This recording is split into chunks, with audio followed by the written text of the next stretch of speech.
to KaBlam. We'd like to tell you about KaBlam. Clear. But we can't because KaBlam. It's one show that speaks for itself. Sip on this. KaBlam, just jump in. KaBlam, Friday, 8, 7 Central, only on Nick. Kick it.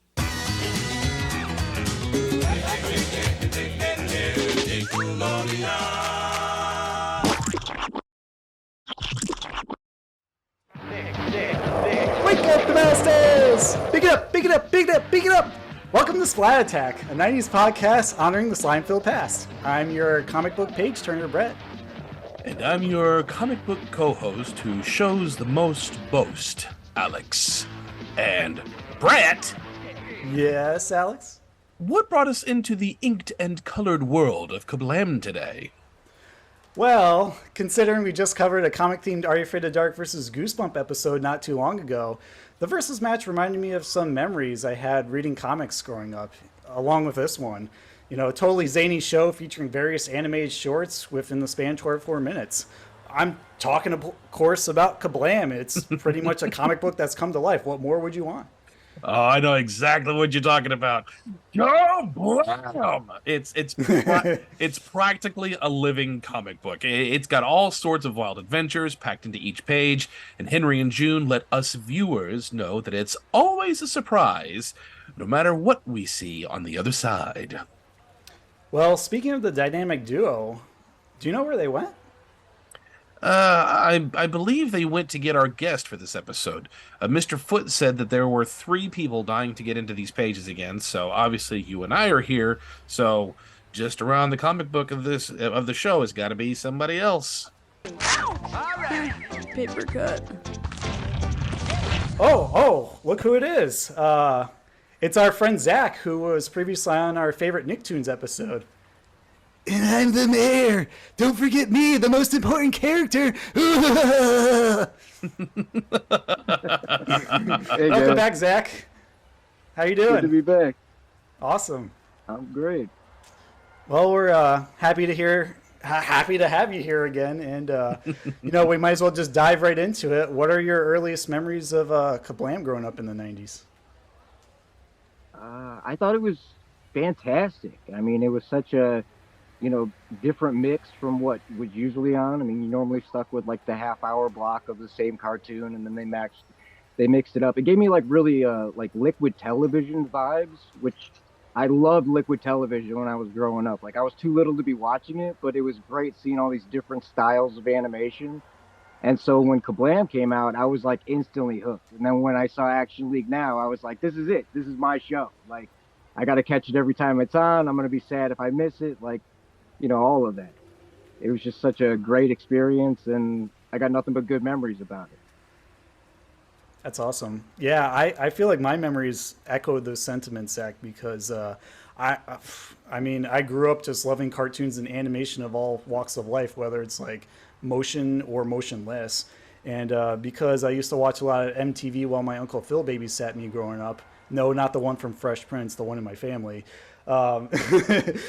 I got exposed to a lot of different things I was unfamiliar with before, including MTV's Oddities, Liquid Television, of course, which you had mentioned, What a Cartoon Show, and all these other different cartoon anthologies that just seemed to be popping out of nowhere in the mid-90s.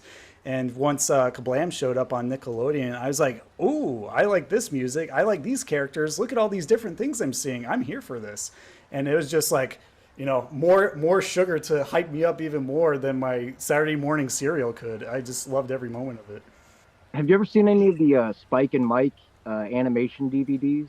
Have you seen those? The Spike and Mike Animation Festival shows? Yeah, it sounds familiar.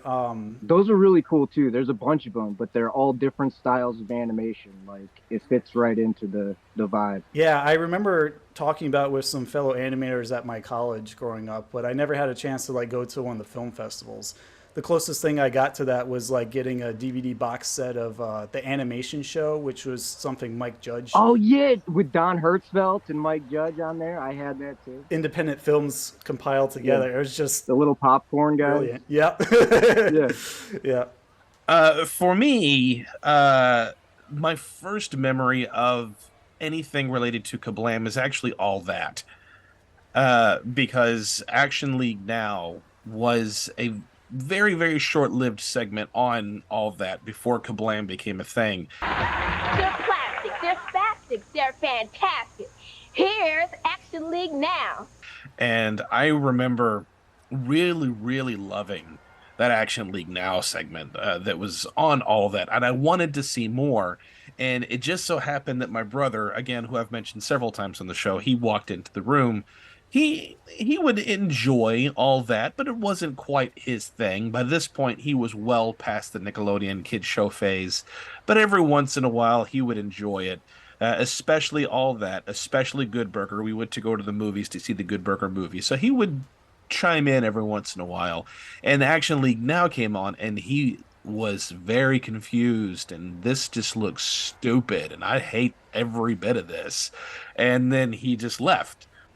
And then I was really disappointed that there really wasn't any more Action League Now on KaBlam, and I wanted to see more. And then I remember seeing a commercial for a brand new kind of cartoon, and I saw Action League Now was going to be on it, and then that was all I needed. I was hooked immediately. I'm going to KaBlam to watch Action League Now, and then once I started watching the show, to see all these other segments and all these other animation styles, much like the two of you have said, I really loved it. I loved the variety that was there, and they're all very bite-sized, so the pace is quick in all of them, and you never fully know what to expect. And I was not familiar with Liquid Television when I was a kid, but it did remind me of a lot of a combination of the shorts that Nickelodeon would play during the day, and then also a lot of the Snick Snacks that they would play, because they used to play a lot of the old shorts, like the dog sleeping and the sports cartoons. They always had fun little, and then in the early 90s, not like super early, but like 93, 94, 95, they would have just other little segments of like the girl coming up and singing a poem in the cafeteria, or they would do poetry in motion, and then they would do kind of a blend of live action with some animation on top of it. And then over in Snick Snack, you had all kinds of different things, live action, stop motion, and it reminded me of a combination of all those things. And this was just one place to focus all of it, and I couldn't get enough of it.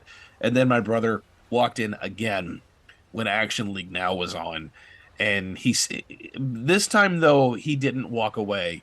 And then right after Action League Now was Prometheus and Bob, and my brother lost his mind. He was cackling at Prometheus and Bob, and that's when he said, "What show is this?" And of course, as soon as he said that, KaBlam! Yes. There you go. Yeah. Little Pete going through the time tunnel to Prometheus and Bob's time. Love it. And I believe that was the last Nickelodeon show that my brother and I really bonded over before I phased out of it. And then I stopped watching altogether, as did he. So this was our last big hurrah together for anything childlike. Well, you definitely ended on a high note, Alex, because there's something for everyone here. Just so much tons of fun through the variety and independent animation made with a lot of heart. And you said you saw Good Burger in the theater. How cool was it to see Action League on the big screen? Well, they didn't. Did they have Action League as a short on the big screen? Yes, they had like the baby short, like with the kiss and stuff. That was at the beginning of Good Burger. With Kiss? Yes. Baby man! I don't remember this being part of the show, but I like it. That was the first movie I went to the theater and saw twice because Action League was at the beginning of it, and I couldn't believe it. I completely forgot about that. I remembered Hey Arnold at the beginning of Harriet the Spy. Check out Nickelodeon's first movie ever, Harriet the Spy, now playing in theaters everywhere. And be the first kid on your block to get a sneak peek at Nick's newest Nicktoon, coming this fall to Nickelodeon. Don't miss Harry at the Spy, plus a special sneak peek at Hey Arnold, now playing at a theater near you. Rated PG. But I had completely forgotten until now. I mean, I knew I have the Kiss segment. I actually referenced it in one of our other episodes, but I had completely forgot it was at the beginning of Good Burger until just this very second. Yeah, it blew my mind when I was a kid at the theater. I was like, I'm seeing this again immediately. I remember why I don't remember it, because we came in at the tail end of it. Because my brother, as much as I love him, he has a really bad reputation for being right on time or just a little too late. It was there. And I remember coming in right at the tail end of it, and I didn't even get a chance to really take in what was going on, because then we got our seats and had to get the popcorn and get situated, and by the time we did, it was over. So I didn't get to... I remember, now that you pointed out, I remember walking in and seeing that it was on there and being a bit disappointed, and thought that I had missed the movie. Like, we're so late, you made us miss the movie. I didn't. It's just a short. I'm like, oh, okay. Wow, all these memories of seeing Good Burger in theaters. I'm surprised I didn't remember Action League Now there, because I saw it with my cousin Kate and my aunt and my sister, and we were just like quoting it the entire time on the way to the theater. And I have no memory of it whatsoever, but I feel like I would have loved it if I could remember it, that particular short. But I think I did see it later on. It was really good. I only remember that's the first movie I saw twice in the theater, and that was like one of the main reasons. I couldn't believe it was on the big screen. And it's a good reason to. I mean, it certainly helped that Actually Now was tied to all that, because eventually got its own spin-off after it was done on KaBlam, so a lot of its exposure really helped it grow as a short into a series. I remember my friends kind of getting into it, but that one felt more niche. Because everybody watched Nickelodeon. Everyone my age still watched Nickelodeon, like I'm sure many of us did. But not as many people would watch that one. It wasn't as well loved as the main Nicktoons, like Doug. And by this point, everybody was starting to get into Hey Arnold. And Mysteries Files of Shelby Woo.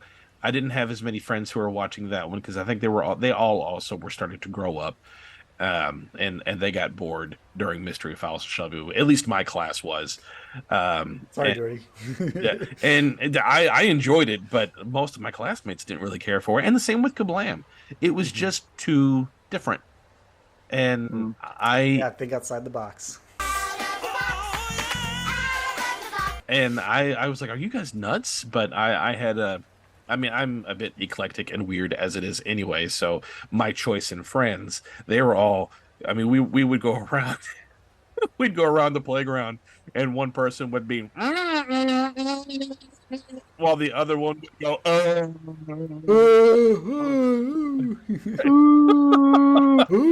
we'd like walk into a tree or something stupid, and the teachers would be watching us at recess going, okay guys, you need to stop. And they thought we were killing some brain cells. they thought we were making fun of somebody, and we were like, no, we're not, this isn't a show. Okay, just don't do that anymore. I was like, okay.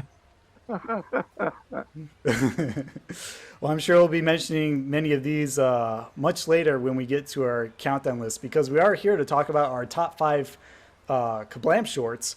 But before we get into that, we're going to do a short series overview, thanks to the help of Manny, who helped me make the show notes for this episode. And this used to be a retrospective before we retrofitted it, because I didn't want to have a retrospective after another retrospective. You know how I feel about 2 episodes in a row of the same format. But yeah, how old is the show now? I mean, it hit another milestone. Like almost 28 years. A little over, because its anniversary is October 11th. Yeah. But then Action League predates it, right? Because it goes back to the all that days. Yes. So it's going to hit its 30th, like around April this coming year, maybe June. For KaBlam or all that? For all that, when Action League Now made its initial debut. Okay. Okay. Because I was going to say KaBlam, it was right off the gate. Like that was one of the segments. Yes, it was. Alrighty, well, let's get into our short series overview without further ado. The series was created by Robert Mittenthal from Welcome Freshmen, Will McRobb from Pete and Pete / Ren and Stimpy, and Chris Viscardi, who is also from Pete and Pete, along with Henry and June characters and animation being done by Mark Merrick, someone who has a unique art style you can't unrecognize, usually through the bright colors, solid shapes, 1950s Art Deco kind of look, and broken lines. It's very expressive and nothing else like it. KaBlam premiered on October 11th, 1996, just as the golden era of Nick began to turn the tides. The show's animated anthology, wrapped together by sketches and hosted by the young cartoon duo Henry and June. One who has an upper hand, June, and the other who just falls short, Henry. And, of course, the right-hand stagehand man, or beast, quote-unquote Mr. Foot, is here to help out too. Henry and June were mainly there to both amuse and guide the viewer to what they might expect from an animated comic book. KaBlam ran for 4 seasons, totaling 48 episodes. The final episode was broadcast on January 22nd, 2000. We'll get more in depth for a series retrospective another time though, but for this episode we'll be focusing on our top 5 shorts. In case you need a refresher, here's a list of the shorts KaBlam was famous for. There are 25 different short series across the show's run, but we'll break them down in terms of their significance and frequency. So starting off with the most popular shorts, we have Action League Now, right out of the gate, as you said. The series follows the adventures of a superhero league composed of various misfit action figures, toys, and dolls as they attempt to thwart the everyday menace, the Mayor, with comical effect. It's kind of like an indie version of Toy Story, only a lot less CGI, and a sheen of slapstick humor. The short series has a whopping 124 entries, 126 if you include 2 pilot sketches from all that from 1995, and 138 if you include the 1998 spin-off series. We also have Life with Loopy, which is a short that featured mixed media stop-motion animated puppets with flat heads and live-action elements added to the daily activities of a suburban family. The creator, Stephen Holman, based the shorts on Loopy's brother, Larry Cooper, narrating these crazy stories that happened to his 7-year-old sister, Loopy Cooper, and how she overcame strange obstacles happening within the confines of her house. 36 of these shorts aired on KaBlam, with one being a half-hour special, Life with Loopy Birthday Gala Birthday Celebration. Say that 10 times fast. Right. In addition, we have Prometheus and Bob, which is also a stop-motion animated segment created by Cote Zellers.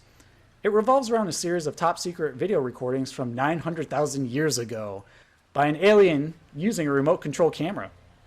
In the many tapes, Prometheus attempts to educate a simple caveman named Bob, while their unnamed monkey friend meddles in their experiments too.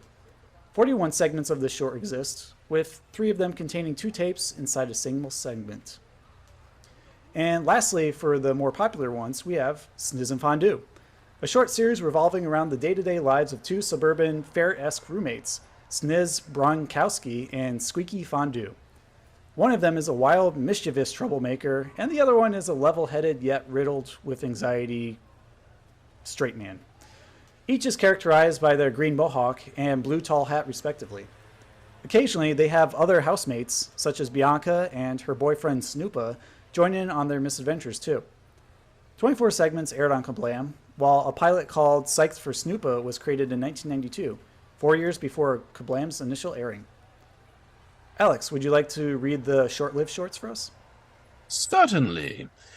We have The Adventures of Patchhead. This was created by Greg Harrison. It features a young boy named Patchhead, imagine that, who wears a watermelon shell on his head and engages in bizarre adventures in a southern community. And only 5 segments of this were made, 2 of which aired on KaBlam. This one is probably the most notorious of KaBlam, Angela Anaconda. Angela... there you go. Angela is a whiny, unkept girl who fixates on besting a popular girl in school. All right, help me out here. Nanette Manure? Manure? You mean manoir? No, I said manure just fine. Might as well be. 2 segments of this short exist on KaBlam in 1996 and through 97, before being picked up for a series. Why? On Fox Family Channel in 99 and 2000, running for an ungodly 65 episodes. Admittedly, the series was a couple of steps up in quality from the original segments that was on KaBlam. Stepping away from that which shall not be named, we have Jet Cat, a young girl named Melanie McKay, has a secret identity as the superhero Jet Cat, where she flies like a jet and fights like a cat. 4 segments exist on KaBlam, and it was derived from Jay Stevens' Canadian comic strip Oddville in 1994, 4 years prior to its KaBlam debut. Only 2 left. We have one called Lava! With an exclamation point. Part of the surprising shorts subgenre of the KaBlam shorts, these highly stylized cartoon animals focus on the absurdity and humor of simple random moments. Most of these shorts are no longer than 1 minute in length, giving just enough time for them to perform an action with an unexpected punchline. All right, here we go with the name. It was created by Federico Vitali. I hope I said that right. Federico? Frederick. Fred Flintstone. Frederick. Oh, Frederick. And the original title for it was called Guano. Guano! That sounds so familiar. Bat droppings. Back when it aired in Canada in 91 before being picked up by KaBlam. Of all the surprising shorts, this and The Adventures of Patchhead are the only 2 to cross more than 1 season of the show. In total, 50 of these shorts were made, but most of them are lost to time due to rights expiring in 97 after their original run. Some still survive on Paramount Plus, with edits of the main episode, while others are preserved by diligent 90s Nick archivists on YouTube, Dailymotion, and other video platforms. And the last of these particular segments is The Offbeats, another short with abstract backgrounds, but with a group of young adolescents who deal with day-to-day problems in unusual ways, where average kids hanging out try to stay away from a rival group known as the Populars. 10 of these segments appeared on KaBlam, while 3 appeared as standalones, usually during Snick Snack segments, and 1 as a half-hour Valentine's Day special. Ever had a total crush that you had to keep secret? Sure. But all this sneaking around is driving me crazy. It's a Nickalicious story of forbidden love. The Offbeat Valentine's special this Friday at 8 in the Nickelozone. That's a heartbreaker.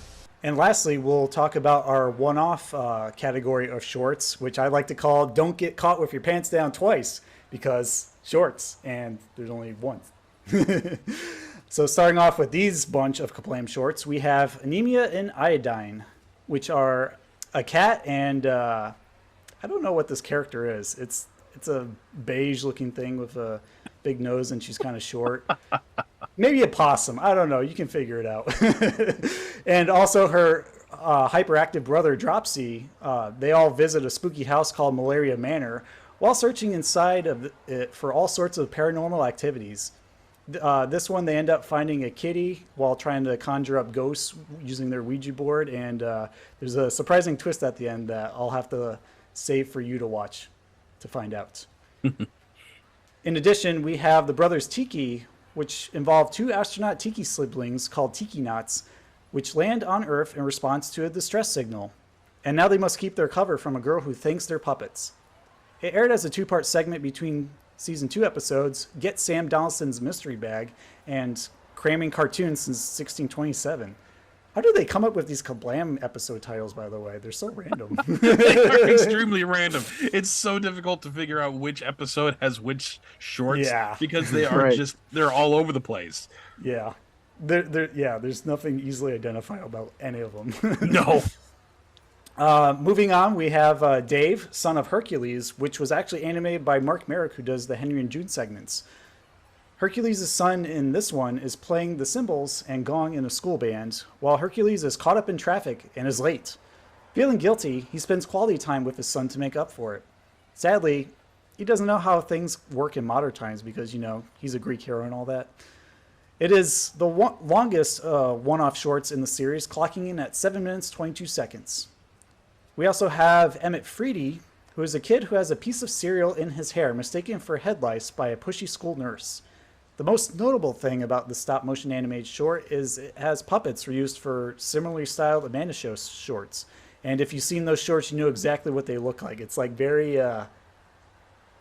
It's like Play-Doh with a lot of thumbprints in it. That's the best way I can explain it. Mm-hmm. And it aired once in 2000 around KaBlam's last season. Speaking of 2000, here's a couple others that also were in 2000 on KaBlam, which is Fuzzball. And it involves a tomboy who breaks her dad's bowling trophy and has to win a new one, despite not knowing how to bowl. It was created by Kevin Doherty and aired in 2000. Great, Alex, you're rubbing off me now with the weird name pronunciations. There's a lot to talk about here. I'm running out of transition words other than also and in addition to. And moving along, there's also this short called Garbage Boy, which is a 2.5D cutout animated short where a kid named Danny makes a pet dog out of the garbage he collects. It was created by Steven Croninger and aired in 2000. We also have The Girl with Her Head Coming Off, which its plot involves around a young girl named Alice who removes her head and flashes back to her memories. She discusses her crush, who is a boy named Elvin, yet he likes another girl, Sedona Hayes, thus making Alice envious. Only one segment appeared on KaBlam, while the other three acted as interstitial commercials on Nickelodeon. And if you've seen this short before, you know exactly what I'm talking about, because it has a very distinctive, like, alternative animation art style that's, like, very whimsical. Moving on, we have the Little Freaks, which are 3 mutated teenage superheroes, which involve Siamese twins, a guy with a brain in a see-through jar, and a girl with 3 eyes, in which they try to stop a fashion villain from making everyone wearing his plain jumpsuits, which have the even more horrible ability to control the wearer's mind. Definitely has Liquid Television vibes all over it, and it only appeared once in 2000. I saw that hand you're showing me there. You said brain in a jar, so. Yeah. we didn't have enough money for a brain in a jar from the wild boar, so we had to sell for a hand from a taxi cab driver. Also, I love this life-size replica. I have a tiny one on my Nickelodeon shrine. This one's interesting. It's called the Louie and Louie Show, and it featured 2 pets, a chameleon and a hamster, both named Louie, with different Roman numerals after them. I guess they're named after famous kings. And they compete for the family's attention after they get a new dog. It was created by Gary Baseman, who's most famously known for the Disney animated series Teacher's Pet, and also doing art for things like Nickelodeon Magazine and the hit 1998 board game Cranium. Were Louie and Louie Pete and Pete's pets? I was just thinking that. I'm like, there's not many other shows that have the same name for 2 different characters. They should meet up. I know Little Pete has a pet. Gary. Yeah, Gary. Pet lizard named Gary. So maybe Louie's related to Gary somehow. I don't know. R.I.P. Yeah. Rest in peace from season 2. What other transition words can I say? Rolling along smoothly, we have Race Rabbit, which is a live-action white rabbit who races with overdubbed voices. Hilarious. That was classic. Race Rabbit is classic. Okay, cool. I don't remember it too well, but I do remember the name. It reminds me of Speed Racer in a weird way. Do you remember like that? What was it? Like the Jackal on like America's Funniest Videos? Like yes. It was on. It was like that. It was on America's Funniest People. And that wasn't it the one with Bob Saget though? No, like, it was Dave Coulier did the voice for it. Right. Now it's time for another visit with the Jackalope. You know, people keep asking me what he's really like. The tabloids are digging up his love life. It's not true what they say. I only went out with him once, and he hasn't called me back. I think we've created a monster. Oh, he's charming. At least his voice is. Hey, is the teacher a rotten apple? Ooh, you little cotton-tail behind will take a full Oh, I know you're under here, you lowlife. How about some soldier ants? It's like that. So yeah, Race Rabbit is a live action White Rabbit who races with overdubbed voices as the Buggles, who are two bad guys dressed in black that try to stop Race Rabbit from winning the race. But ultimately, their plans fail. Sort of kind of a Wile E. Coyote versus Roadrunner thing going on here, but a little bit more cringy, at least in my opinion. I know, Zach, you like it. 5 episodes this short series exists, which ran from December 11th, 1998 to May 27th, 2000. And wait a minute, you're not supposed to be in here. You should be in the short-lived shorts, not the don't get caught down with your pants twice category. He just got out. He needs to stay in his lane.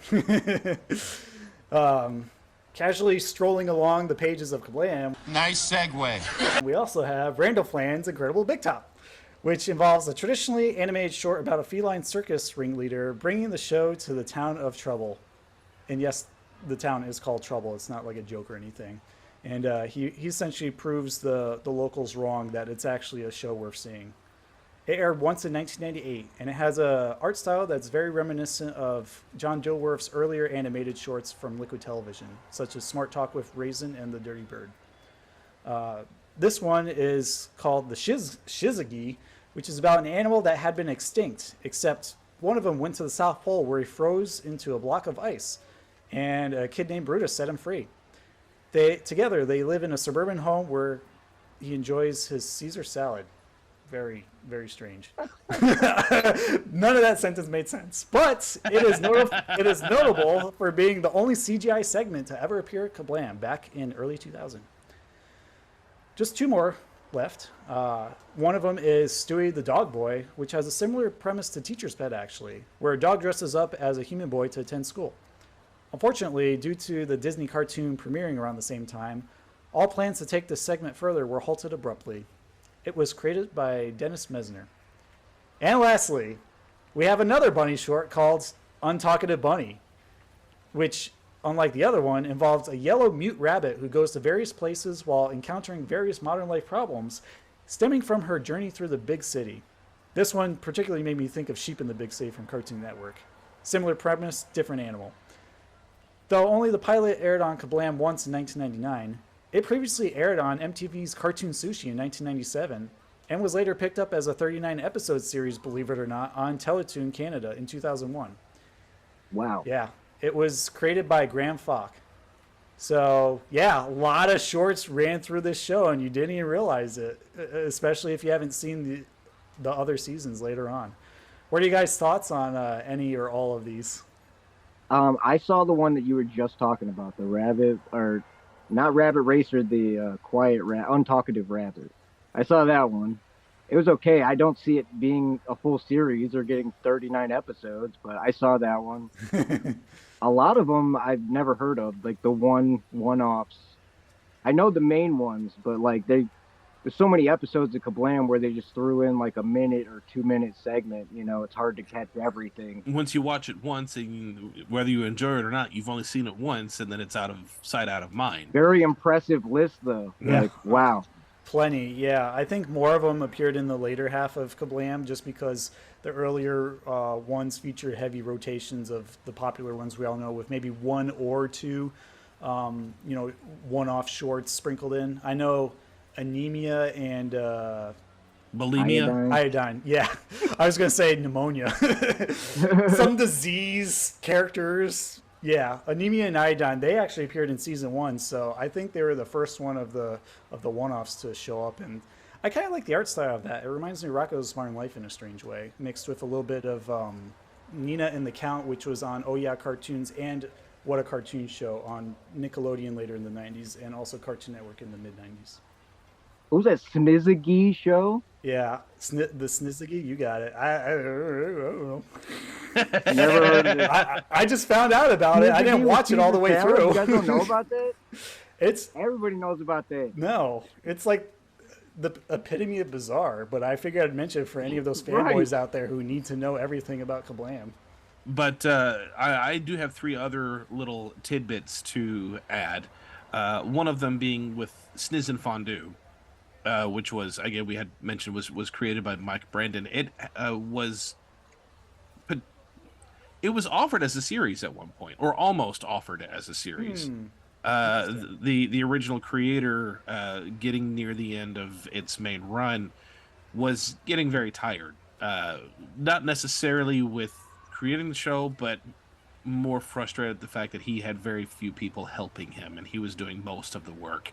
That sounds familiar. Yeah, that'll do it. So he's backed out, and then Nickelodeon gave him a pilot, which he premiered the pilot, and then they offered him a series, and he declined, because he was so tired. He was just done. That's very unfortunate, because I really love a lot of the heart, humor, and charm that's in Sniz and Fondue. It feels very much like I could totally see that as a full show, like Rocco's Modern Life right there in the block. Yeah, easily translatable. It feels like a beta testing version of Angry Beavers. Yes, that's what I was trying to spit out. Right, doesn't Sniz kind of sound like high-pitched Paul Giamatti? A little bit. Snap it down, holy fruits! Look at this fondue! And the second thing I wanted to mention was there was a pilot for a spin-off series, another spin-off series, which we actually mentioned in our favorite pilots episode, where in 1999 there was a Henry and June pilot episode. It only aired once. You can actually find it on YouTube right now. And it was pretty much two separate stories, like most Nicktoons at the time, where like Rugrats or Doug or any of them would have two particular storylines. And the third thing was in 1997, Nogglevision was a big thing, which, speaking of Noggle, I have my Nogglevision glasses here, which are so tiny that I can put them on and they will not reach my ear. Uh-oh.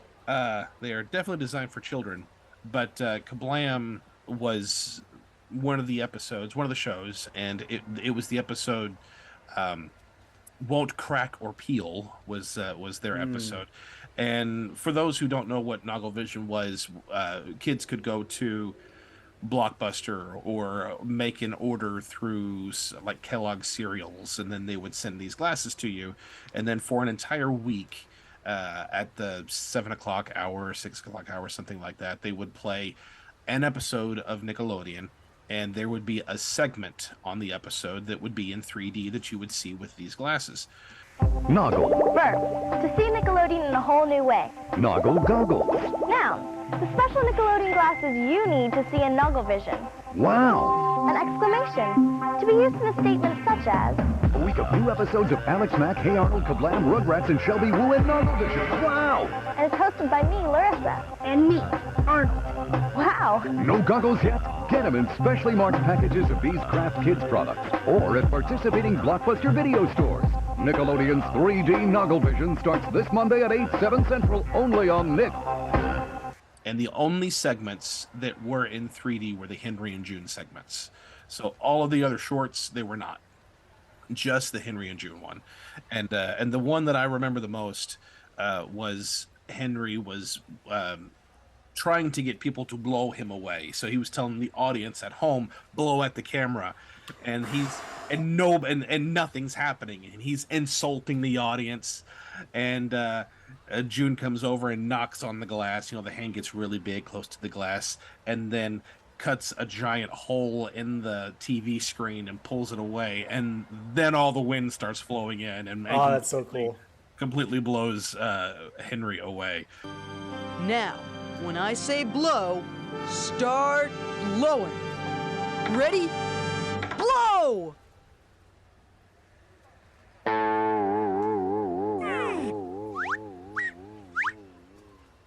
Come on, Boston. I don't see you blowing. Chicago! You call yourself the Windy City?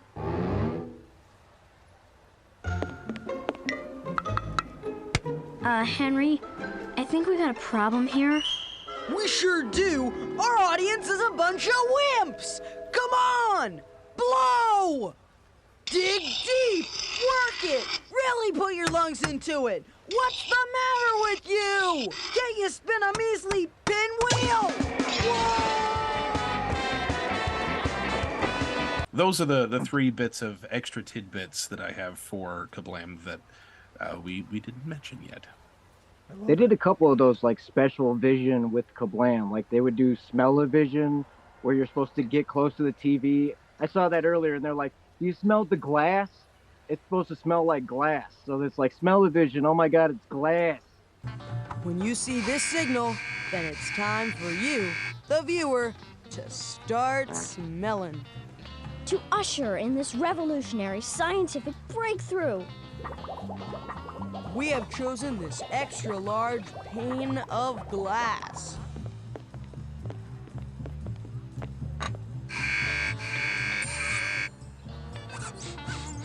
Now that's glassy good.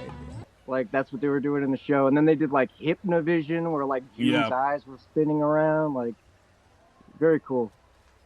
Not a lot of shows did stuff like that, experimental visions. They definitely embraced all things weird with the assortment of shorts they had on the show and just their premise too. I don't think because June did like a staring contest and then she took her eyes out and stuck them on the screen and then walked away. I remember trying to do that as a kid and my mom was like, "Brett, stop, you're gonna blind yourself. Come eat dinner." But I'm like, you can't win against the cartoon. Yeah, I know. I believe so hard they were real when I was a kid. That's probably why I am the way I am now. Yeah, right. Before we get to our picks, we're gonna cut to a commercial break so we can warm you up for all the fun stuff we have lined up. So don't go anywhere. Hold on to those pages of your comic because we'll be right back. Stay tuned. KaBlam! We'll be right back after this. Thank you all so much for tuning into this episode of Splat Attack. If you enjoy our content, please hit the like button, subscribe, hit that notification bell. If you are listening on a podcast app, please leave us a review. These very simple things help others who are nostalgic for the 90s find all the splatterific action. Tune in next time, Slimesters, when we put away the comics and deck the halls. No, wait. Set the turkey on the table. No, that's not right. Visit a pantsless Easter bunny? Well, whatever holidays we'll be celebrating, it'll be a grand old time with the You Can't Do That on Television crew, which has been highly requested over the past couple of seasons of our podcast. With You Can't Do That Television Holidays. You can catch all the nostalgia-flowing feels only here on Splat Attack. Just want to remind you all, over on Bonfire, we've got some pretty sweet merch. All kinds of t-shirts and coffee mugs over on bonfire.com/store/Splat Attack store with hyphens in between. We've got shirts of all kinds of sizes from adults to kids, covering a variety of different shows such as Double Dare, Clarissa, The Legends of the Hidden Temple, Are You Afraid of the Dark, and more. So head over to bonfire.com/store/Splat Attack store. You can just check out my Instagram, Zac Fieldend on Instagram. That's where all my stuff is. You can shoot me messages on there if you want to see something in particular or if you have any requests. I'm always doing different 90s Nickelodeon stuff, so you can find me there. Do you miss being able to sit down with friends on Saturday nights and have a good time watching Snick? That's what we do over at Patreon. Twice a month, not necessarily on a Saturday, but we will get together and have live streams. One live stream is all about 90s Nickelodeon, and another is all about 90s that's not Nickelodeon. We also have bonus minisodes, bonus content, bonus behind-the-scenes looks. We got all kinds of great stuff there and a good community of just people who are nostalgic for this time. So join us over on Patreon. Go to patreon.com/SplatAttack to relive some 90s memories with people of like-minded Splat-tastic memories. And now, back to KaBlam on Nickelodeon. Oh, that's so cool. I think we're back. We were just taking a little bit of comic book break away from the podcast, and we found a lot of interesting cartoon characters to entertain us. But let's not get distracted because we're here to talk about KaBlam and not other comics. Although the whole world of comics is equally amazing with all the different characters and stories that are out there.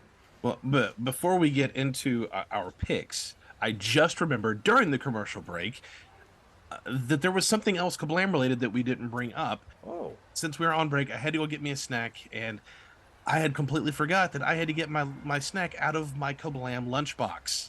Ooh. But KaBlam, one of the very, very few, if not only, merch that KaBlam had was a Nickelodeon KaBlam lunchbox, and I think that's the only bit of merch they ever put out. Dang, I'm surprised. It's a great lunchbox. Yeah, I've seen the design before in some other 90s Nickelodeon collectors on Instagram. Pricey though. Yeah, yeah. The rare stuff is usually extravagantly expensive. Yes. I'm surprised they didn't do like Henry and June or like Sniz and Fondue action figures, because their designs lend themselves really well to having something of that sort. Even if they're just stationary figurines, it'd be nice to have. I always wanted an Action League set of like real figures, not just little Burger King ones. I love the Burger King ones though. Those were like probably my favorite like fast food premium ever. With the Burger King Kids Club, or they actually released Action League Now figures for Burger King? It was a Nickelodeon promo through Burger King, and they had like different stuff. So it was like a little cousin Skeeter plush. Interesting. I don't remember at the time. this. And then like the Action League came in a set of 4. So it was like Meltman, Stinky Diver, Thunder Girl, and the Flesh, but they're only like this big. Now arriving at Burger King, Nickelodeon toys, like Cruising Cousin Skeeter, the Allen Strain Spinning Pod, and the Wild Thornberries Convy. One inside every Kids Club meal you buy. Good work. Let's just drop it anywhere. Whoopsies. Taste rules. They came in like one bag together, and they were these little plastic guys. But I remember seeing the commercial, and I couldn't believe it. I was like, there's Action League toys at Burger King? We're going. Yeah, I don't care how many Whoppers I have to eat. Yeah. Moving on, let's start off with our top 5 KaBlam short picks. I will start with my number 5. Because speaking of Action League Now, this was a tough choice for me because I had many on my list, but I really wanted to keep it very balanced. So I picked one different short for each of my picks. And I had to go with Action League Now's Nightmare on Memory Lane, which is from Season 1, Episode 5, All-Purpose KaBlam. And the reason why I love this one so much is in its simplicity. Essentially, Meltman has amnesia, and you know the Action League Now gang just has to knock some sense into him to get him to recall things. And the way they go about doing it is just what I love about Action League Now is, you know, dropping stuff, throwing things, exploding things, just very crudely. Like, you know, when in doubt, hit something or throw something at it or explode it. It's the same like deadpan scream too. That's what I love about it. Ah! Ah! Ah! What I love also about that is the ending too. It's like a fun twist where once Meltman finally gets his memory back, of course a bunch of stuff falls on the chief and he can't remember anything, but he repeats a quote from earlier that was said in the episode where he looks at the Flesh and says, Hey, you're naked. Wasn't it the one where they were trying to figure out like the document or whatever? It was like a document they needed, but it was the chief's like chocolate chip cookie formula. Yes, you're right. That's the one. Yeah, it's a lot of fun. So I had to include in my list as my number 5. That was a good one. Alex, what is your number 5 pick? So I don't have a particular episode, a particular short, as in a specific short for the series. I just have a short, not one specific one, but the one across the board, because I don't know, they all bleed together. Even after I've watched them, they still all bleed together, and I love them, and I can't not get enough of them. Because I'll start with one and I just keep going. But for my number 5 of the shorts that are on KaBlam, my number 5 is Life with Loopy. I love the animation for that one. It's so inventive, where you also get actual hands that are just gloved, and you can tell the little miniature house, but it's done so brightly colored, and the way their bodies are just clothing and almost clay-like, but the faces are done completely differently, and the animation really moves seamlessly, which is really impressive. I love that animation style. It's a very different type of stop motion, and I can't get enough of watching it.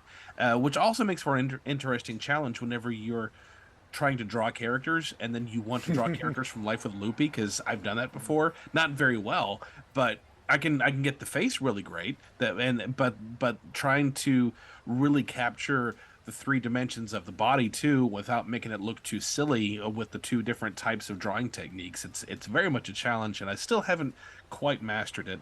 But I'd like to work on that some more. I see it more as a challenge than anything, but and also it's so sweet.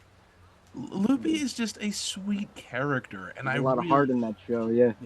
And I miss things like that. You don't really get very much sweet things on Nickelodeon, but it's adorable. It's just an adorable short, and it's one that I would like my youngest to watch with me, just so that way a lot of my jerk mannerisms don't rub off on him, and maybe Loopy will rub off on you more. Very creative monsters in that show too. Yes. A lot of them look like puppets, or they're like freeform puppets where they're just kind of vibrating around and stuff. It's like the show always keeps you guessing of what it's going to throw at you at every corner of the plot, which I really enjoy because it keeps things fresh every single episode they show. Right. Any ones that stand out to you in particular, Alex?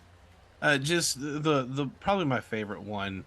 And I think it's because I know it's because I'm a dad, but it was in the first season, and it was when Dad was getting frustrated with the mailman because he kept delivering bills.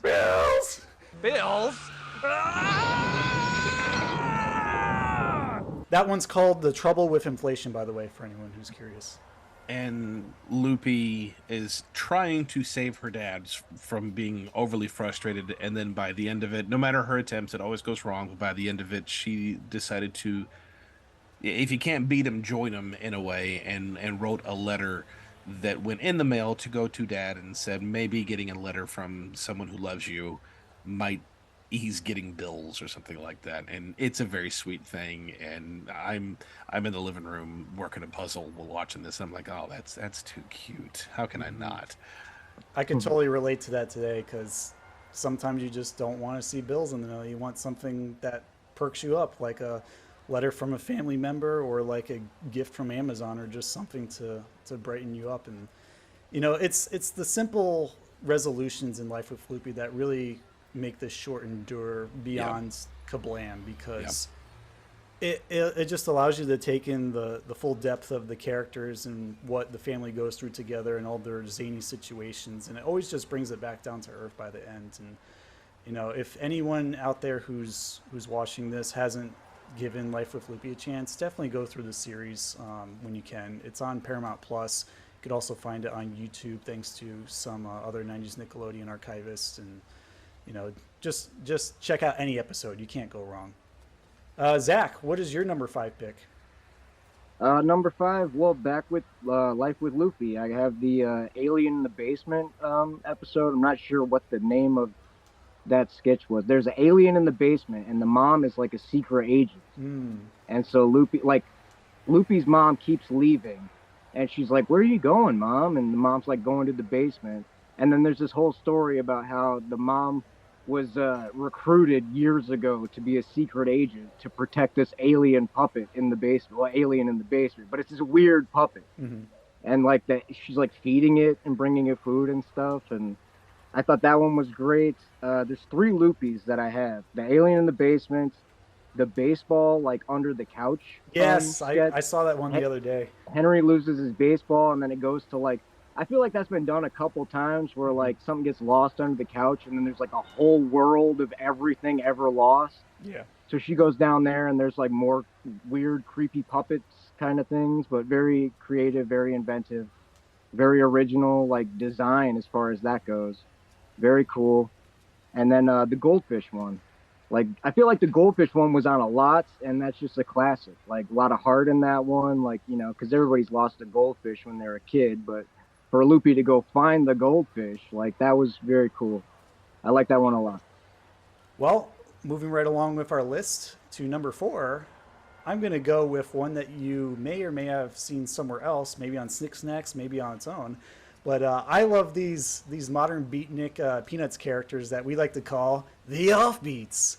And this one is that I particularly chose for this episode is Betty Ann's glasses, because I really like all the different ways, you know, the different characters of her group help her out, try to get the glasses back, because she ends up losing them when she was playing the bongos a little bit too furiously.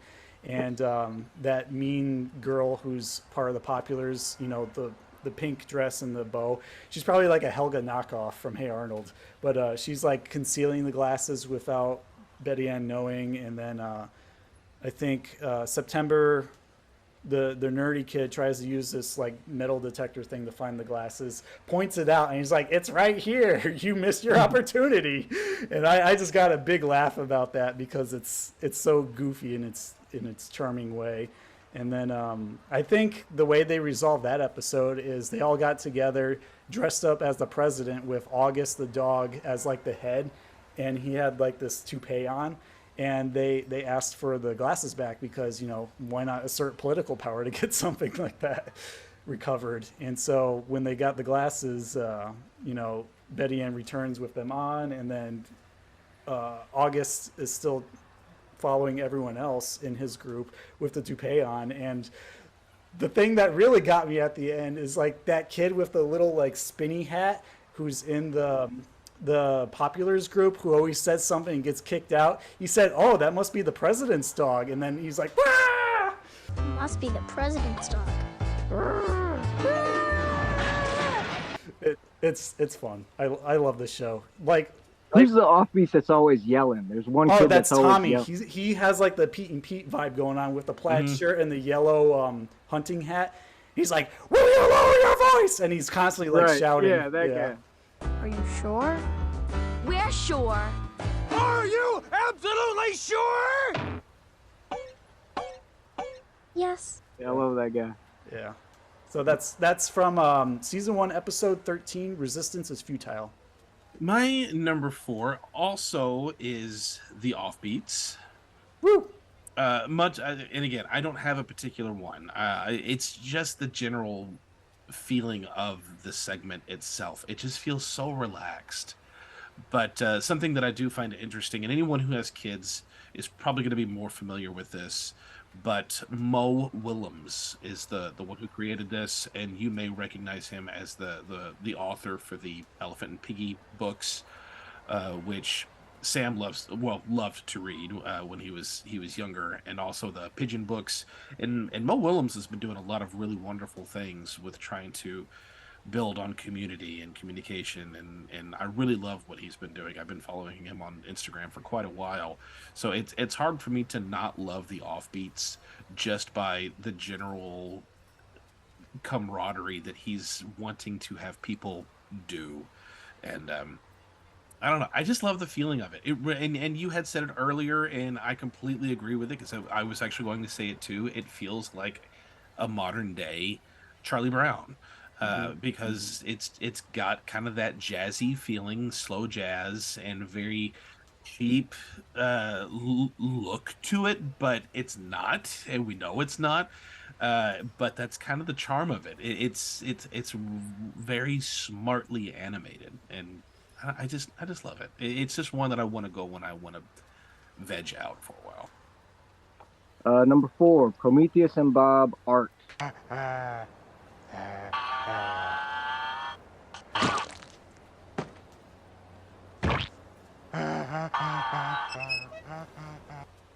love the art sketch where he's teaching Bob to paint. Bob's just throwing the canvas. Pretty much any Prometheus and Bob, like, you can't go wrong. Like, there's a charm about every one of those. But I put down art, and then I put slash, and I put toilet.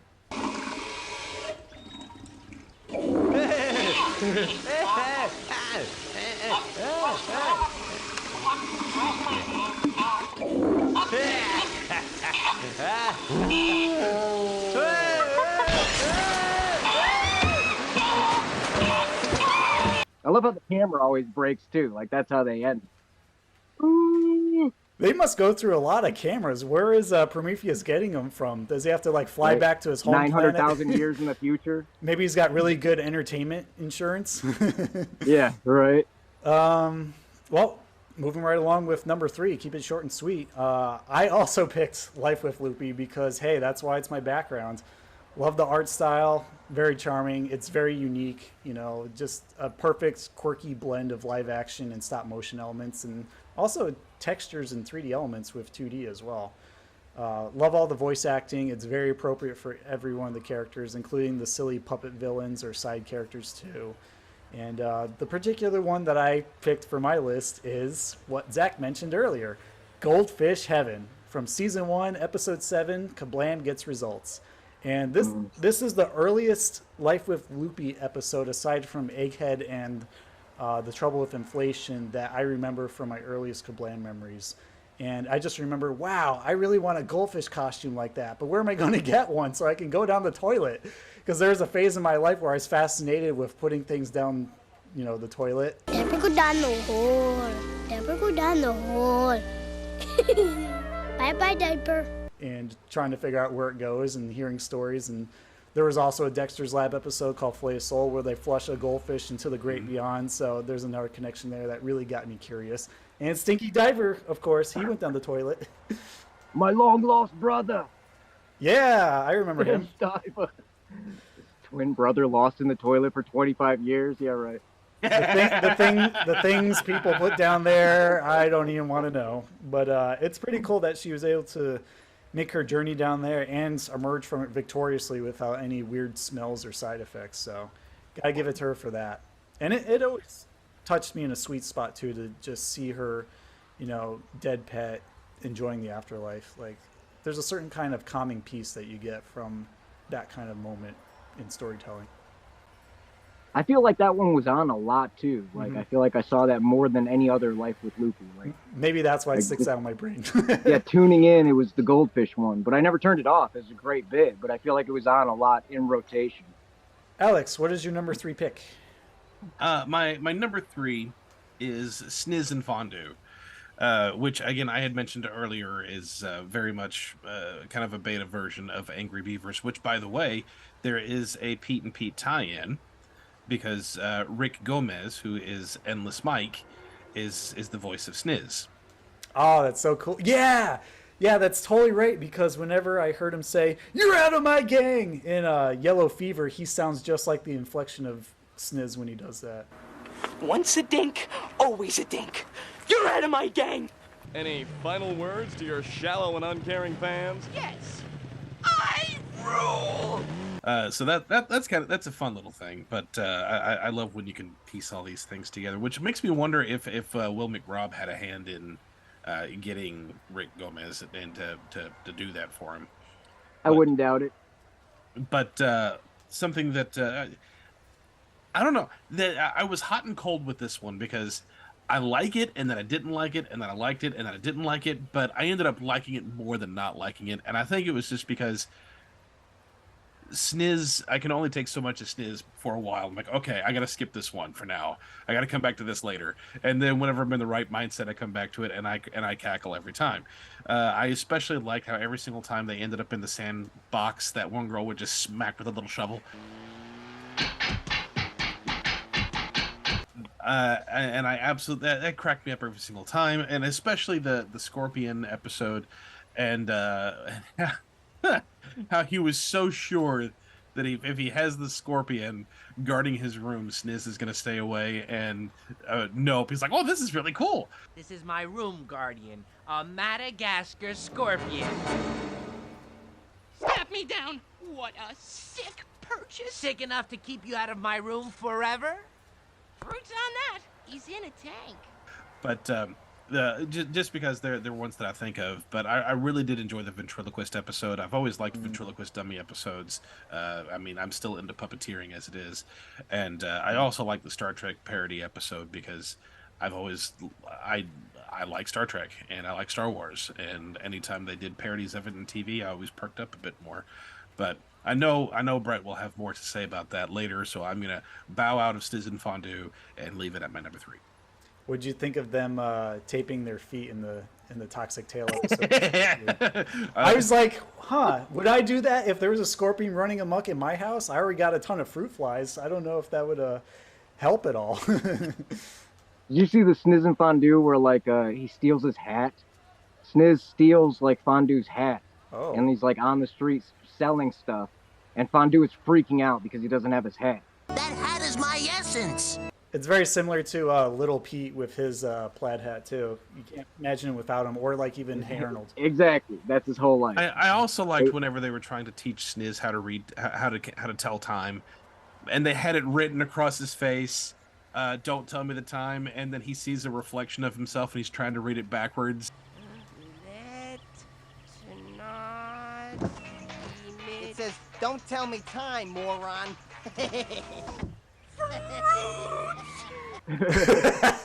Right. So fun. Yeah. Zach, what is your number 3? Number 3, Action League Now, Fatter. The episode, the bit Fatter. It's the one where the chief goes to like a carnival and sees. It's a play on the Stephen King Thinner movie, where the guy gets cursed by he gets cursed, and he's a bigger guy, and then he keeps getting thinner and thinner and thinner. They did a reversal on it where like the chief goes to this carnival, gets cursed by a gypsy. Which the gypsy figure itself, Karen Fry still has. Like she has the gypsy itself. I saw it. Very cool. Very cool to still have that. That's not one I could replicate because it has all this very special fabric and stuff on it. Mm-hmm. Really hard to try and make another one of. But that episode, very cool. But the chief gets cursed, and then he just balloons up throughout the episode. He keeps getting bigger and bigger and bigger. And like they kept the same head of the figure, but they put him almost on like a beach ball or some kind of ball, where like his shirt was like barely holding on, his tie was all messed up. Like, it's great. And then they like push him down the stairs and he's like bouncing, like he's just a huge ball. But I thought that one was hilarious, like what they did with the chief and everything. Like, very funny bit, very funny episode of Action League.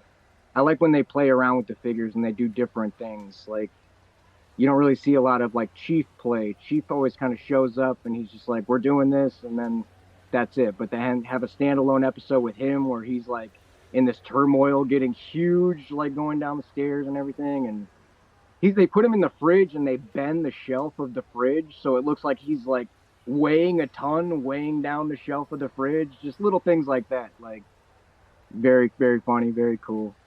So that was my number 3. Well, my number 2 is Prometheus and Bob Cooking from season 1, episode 12, Comics of Champions. And I had to cycle through at least 8 different Prometheus and Bob tapes to finally land on this one. And what did it for me is just the fact that, Bob was really fascinated with these fire ants that he was trying to get on a stick to eat. And at one point during the tape, they get into Prometheus's back shirt, and like the grand overlord of Prometheus Planet flies down in his own ship and like comes to berate Prometheus for some other reason. And because the ants go down his back, he like rips off his shirt, falls down, and then the monkey grabs the cape of the Grand Lord and he like flips over onto the stairs of his ship, flips back in, rides back up, and drops Prometheus's ship down on the ground. It's just like one Rube Goldberg machine of hilarity.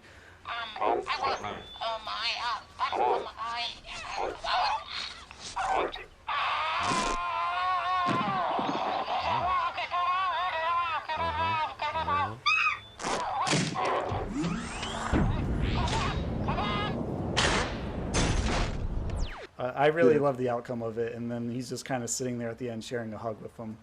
So, yeah, I mean, as you said before, I can't go wrong with any Prometheus and Bob episode. It's really hard to... You really can't. But this one stood out to me among the bunch that I researched for this episode. Yeah, my number 2 also is Prometheus and Bob. Again, much like the Offbeats, the whole thing. The minute they show up, I'm glued. And Sam, I thought it was really funny while I was watching in prep for the show, or for this episode. Sam would not be in the room with me. He'd have to go do his homework, but he'd come in to ask me a question, and Life with Loopy would be on. And what are you watching? KaBlam. Oh, okay. Then he'd go to do his homework, and he'd come back a couple minutes later, and it's a whole different cartoon. What is this? It's KaBlam. same show? Yeah. Then he'd walk away, and then he came back a few minutes later, and now it's Prometheus and Bob. And of all the shorts that he had happened to walk in on, Prometheus and Bob was the one that he would stop and genuinely watch for a minute. And I love that it's so simple, and the animation is very simple, and you don't have to have any dialogue. It's just complete slapstick humor in bite-sized form, and within seconds, Sam is laughing just the same way that my brother will happen to walk in. What are you watching? I mean, it was the exact same situation, and I loved that I got to mirror that one more time in my life. And then Sam was like, hey, can we watch more of those? That was really funny. I said, yeah, they're great. But like the boxing one, I love the boxing one. Oh man.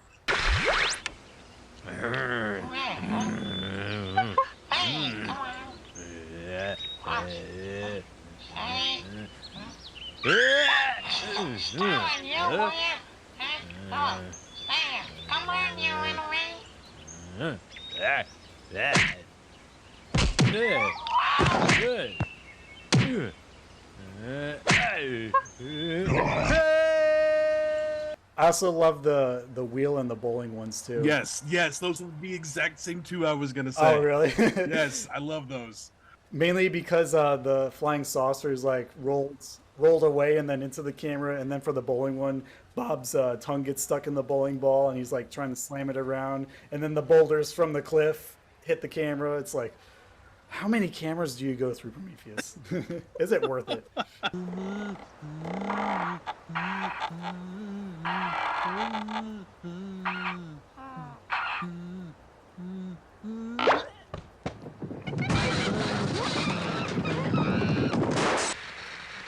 It's so good. It's so good. Yeah. If you ever have a down day in life, whether you're a kid or an adult, just put on Prometheus and Bob. I guarantee you'll be at least a little bit better by the end of those 2 minutes. It's so stupid, but they're so fun. Yeah. How great is it now that we have them on like YouTube and like compilations of all of them put together, you know? Like when we were growing up, we had to wait for KaBlam or like just to catch, you know, one segment of it, which might be a repeat. But to have them all together like that, it's fantastic. Thank goodness. Zach, what is your number 2? Number 2, Action League Now, Mega Meltman. Oh, tell us about this one. Is this when he gets bigger? Yes. So this is the one where like he drinks the formula that Bill the Lab Guy has that makes things like large. Phrasing. And he basically like it's, you know, Ant-Man style in reverse where he gets huge. But the formula only lasts for so long, so he just comes in. It's a guy in a suit, but they made a Meltman suit, like with the helmet and everything. Like, very creative, very cool, different for, you know, Action League Now. Like, it was a different episode for, you know, having a full-size Meltman like that. Very funny, very inventive. And, you know, like the little kids, like these kids are messing around. They get stuck up in the tree, and then Meltman's finally able to help, you know, because he's the one that helps like the least because all they can do is melt, you know, like they make fun of him for it. But now, and they were making fun of him in the beginning of that episode. And then like he comes in like, who's laughing now? Ow. That's where Meltman. He can get the donuts. Donuts.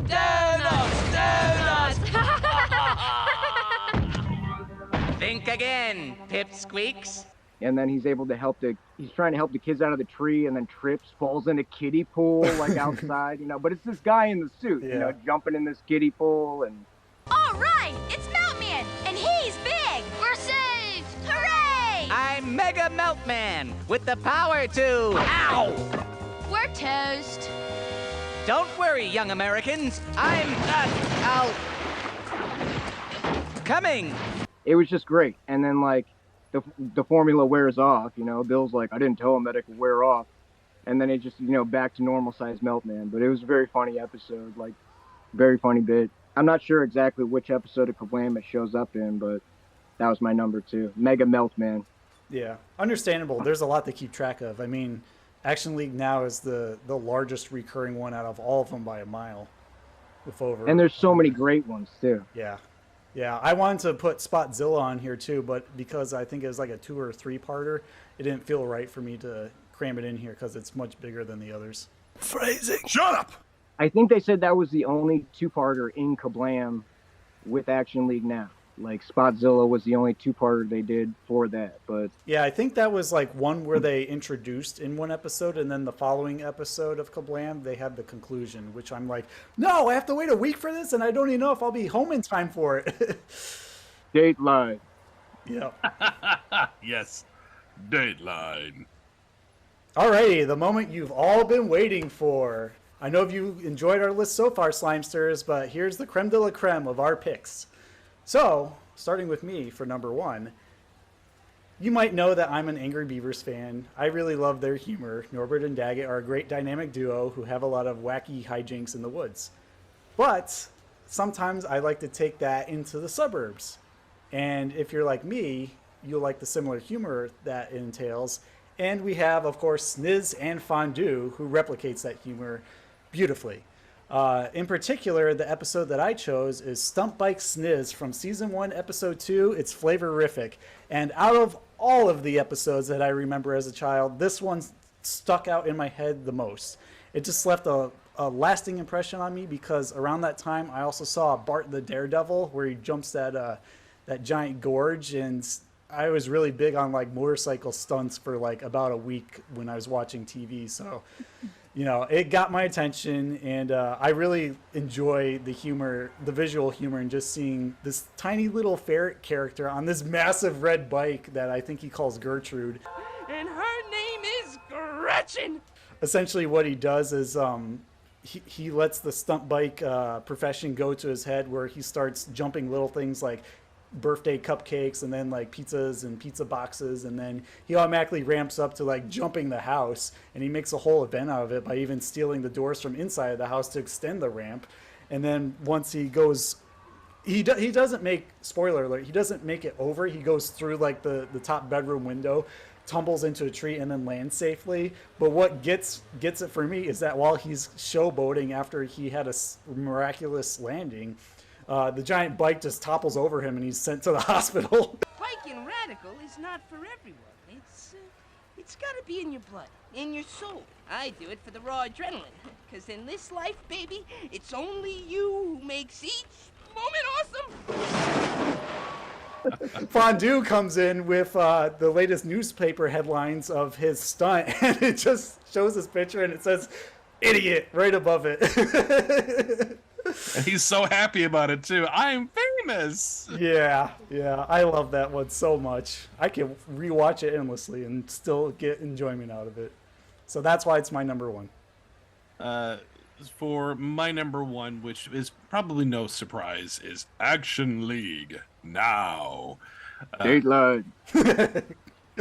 I mean, that was the one that got me started to go watch KaBlam in the first place, because I the only thing I really remember about all that one was Thunder Girl was flying through the kitchen and got stuck in a Jello mold, and I was so enamored with this whole thing because it was so different from anything All That was doing, and I was like, "What is this? This is cool," but it just felt like my imagination in reality.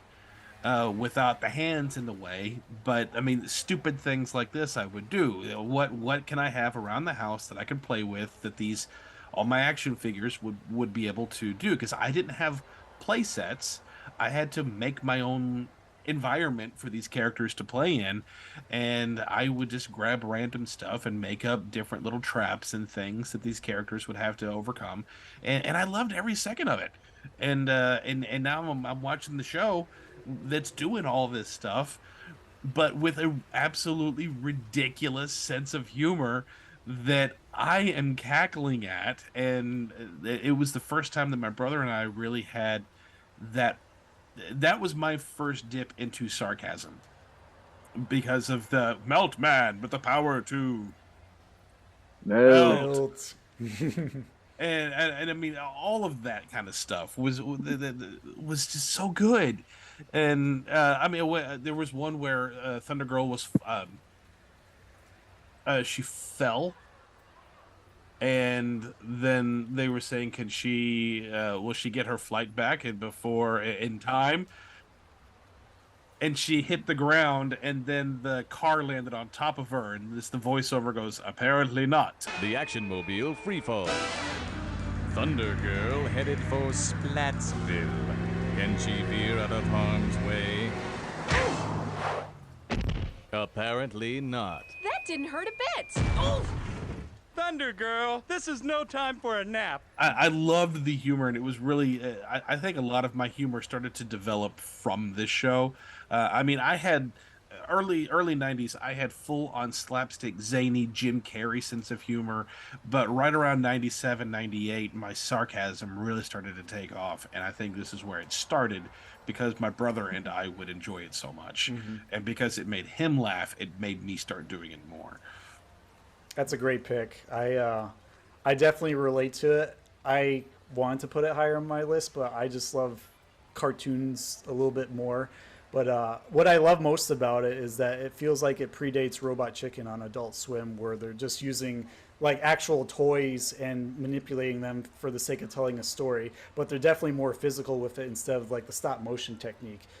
There are some instances where they are stop motion animated just to get them to move around, but most of the time, half the fun is just when you see some unseen stagehand throw them at like a car to get run over into pieces, or like get eaten by a dog or something. Chuckamation. Totally, yeah, Chuckamation, totally ridiculous. Chuckamation? What's that? Glad you asked, June. In traditional animation, teams of artists slave for hours to create the thousands of images called cells that go into every minute of a cartoon. I did not know that. But the people at Action League Now developed a process called Chuckamation, where all you need is a good strong arm and a passing car. That's great cartoon action. Great Chuckamation action. What Henry said. And Zach, what is your number one? My number one, Action League Now, Tears of the Clone. That was my favorite Action League Now episode. Very creative, hilarious. Like this one, I talked to Karen, one of the creators of the show, and she said that they basically pulled out everything that they had for this episode as far as like multiples of figures. Like, well, not everything, but they pulled out a lot. So we're just done with phrasing, right? That's not a thing anymore? So it's basically like Bill the Lab Guy creates a clone machine, which is a copy machine. And then the Action League is on the copy machine, and then the mayor shows up and he's like, Action loses, and pushes the copy machine down and then starts making clones of the Action Leagues. And then you have all these variations of them showing up. It's just so funny. And then the subplot of the story for some reason is the mayor's like trying to steal all this incredibly breakable fine china. He's like, I have to get all this incredibly breakable fine china. And he's got it in like a wagon. It's like a Red Ryder wagon with all this china, this stack of dishes in this Red Ryder wagon. And they take it up on this. Karen said that they were all cracking up when they filmed this, but they take it up to like this cliff and they just throw the wagon off the cliff and all the dishes break and everything. Like, Follow me, gang. I know a shortcut.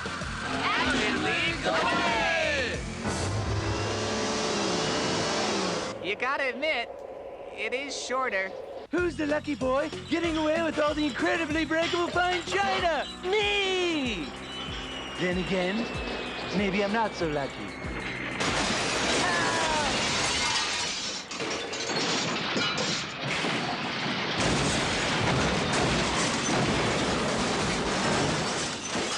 So that's what they meant by incredibly breakable.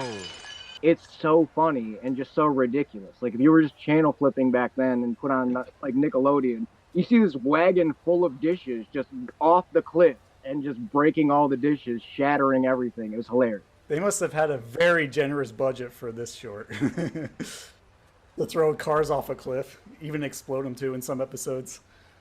The amount of times they ran that car over, like they just, destroyed it. They had to have like a fleet of these things, just on standby when, I couldn't imagine, but it was just hilarious. And like Alex was saying, it's stuff that you were doing as a kid with your toys, and they put it on TV. Like, I didn't have a lot of play sets either, so it was like, you know, the bad guy versus the fan. Like, who's gonna win? Use your imagination. Totally relatable. Right. Not the fan. Yeah. You know, and you're just like pushing a figure into the fan, burning his face in, melting the plastic, like smelling a little bit of burned plastic because it's, you know, going like that. Where are your rebel friends now? Using and abusing our toys to the fullest. That's what being a child is all about.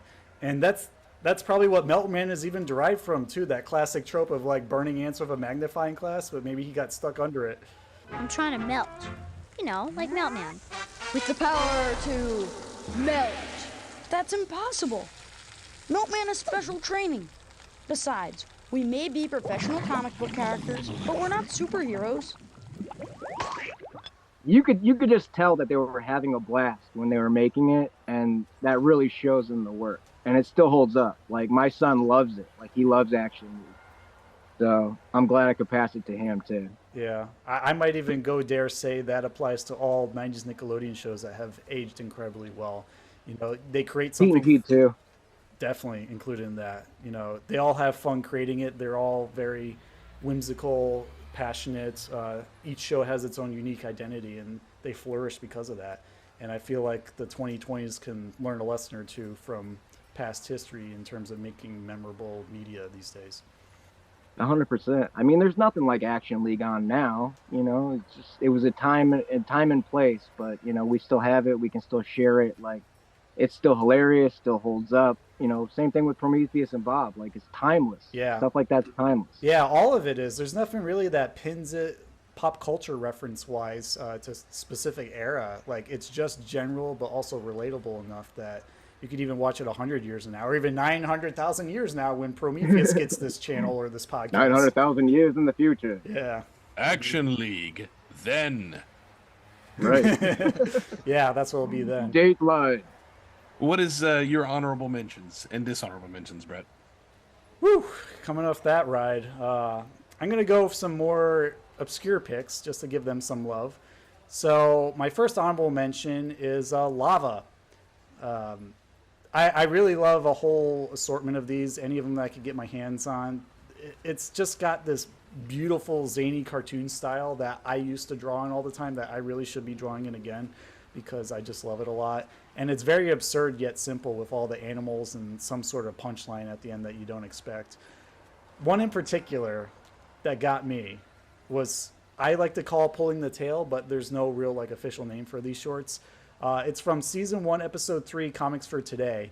And what happens is you got this little like caveman guy swinging on a rope, Tarzan style, trying to grab this like little bulbous tail of some unknown giant creature's behind. And when he finally pulls it, you know, he just gets propelled off screen. And I remember dying laughing and literally falling down the stairs as a kid laughing, and my parents wondering what the heck did I have, if I had like some sort of seizure. And you know, when I was able to tape it on VHS and show them, my mom burst out laughing too. So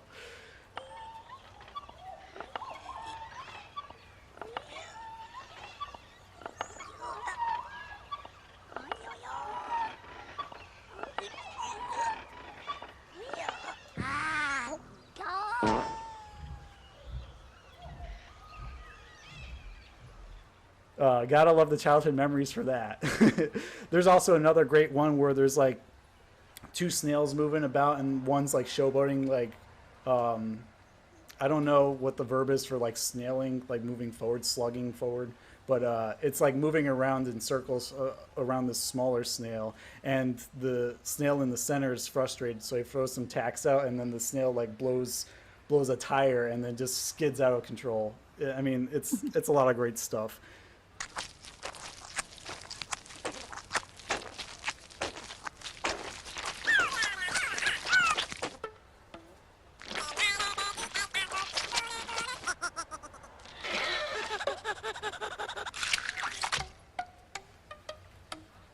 There's a YouTube channel called KaBlamsters, I believe, that compiled like all the lava shorts into one compilation video. So check that out if you're interested. I will have to check that out. I've never seen Lava. I saw that on the list and didn't recognize that one. Yeah, they're specifically from the surprisingly shorts segment where June pulls down Henry's shorts and we see like a different design on them each time. Oh yeah, they do that in like all of them, right? Or a lot of them. Now's the time in our show where we take a look at some surprising shorts. Hey! Surprising. Not those kind of shorts. How many shorts can you wear, Henry? I like the ones where he has Richard Nixon on him. He's got a tricky dick there behind his boxers.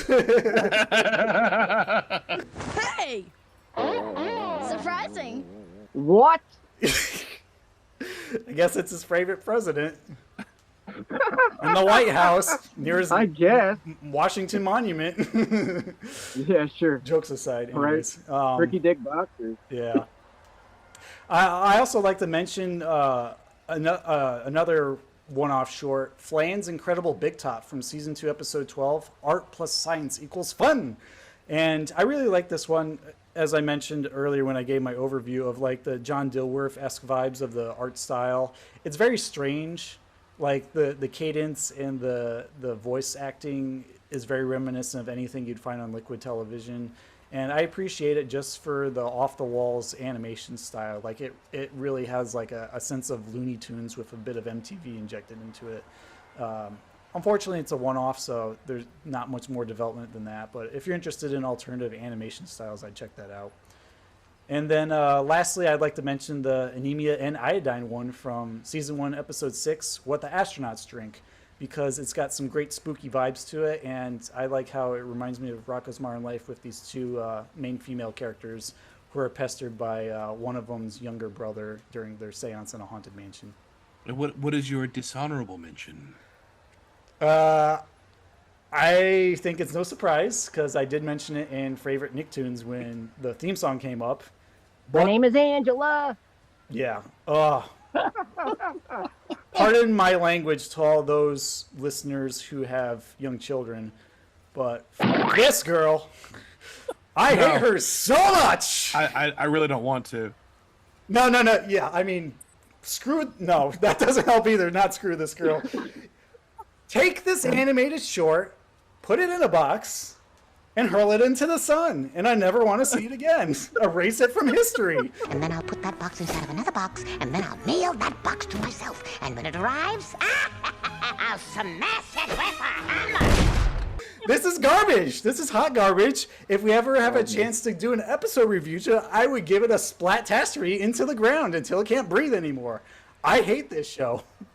I hate these shorts more than the Fox Family spinoff because at least the art style got slightly better and the stories got slightly better. But this version is just like, I'd rather rip my ears off and feed them to Vincent van Gogh's ghost. It's that terrible. What are you going to do? Something so very, very painful, so hideous, your father will have no choice but to cooperate.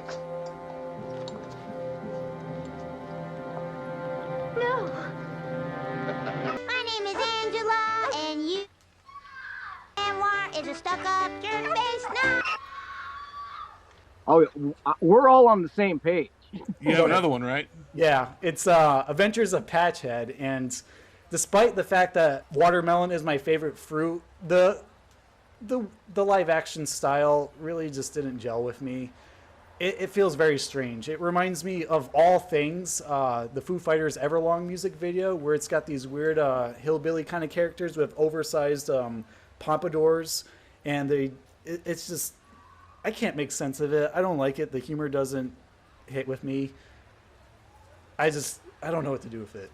Well, for me, and mine are much shorter. For my honorable mentions, I only really have one. Because the ones I remember the most are the ones. They're the big five. But honorable mention is the girl with her head coming off, and for nothing more than just I really like that animation style, and I wish that they found a way to do more of those. I would have liked to have seen that surface a bit more. I really like that, and that's all I have to say for my honorable mention. My dishonorable mention, which yes, Angela Anaconda, but everyone's gonna have beef with that one. Don't even say her name. But I don't care for the Henry and June segments. And, hot take. And whoa. And I'll tell you why. This was right around a time when I started to notice, especially in kid shows and just about every other show, girls were constantly besting boys in everything. And that was really bothering me. And you would see it a lot because the boys would usually show off and be an arrogant little pompous punk, and then the girls would put them in their place. And it happened all the time. And it was bothering me because there's no real cool guy characters, which is why whenever I found James Bond just a year later, I was like, okay, and now I'm hooked on action movies.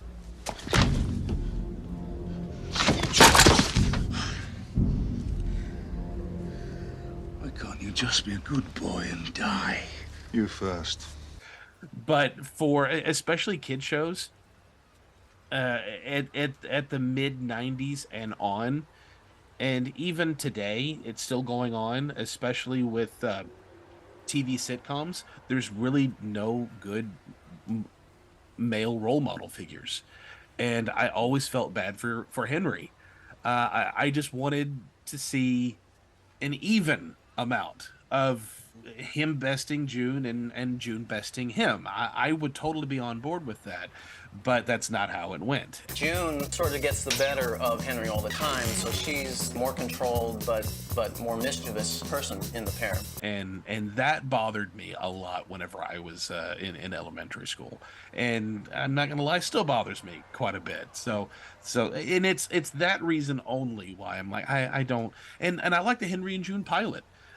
Because that was not going on, and it was actually a very, very fun segment. Yes, bad things happened to both characters on the pilot, but it wasn't at each other. It just happened to be the circumstances they were put in, and I could get behind that. But just the constant berating of Henry, I was like, okay, no, I can't do that.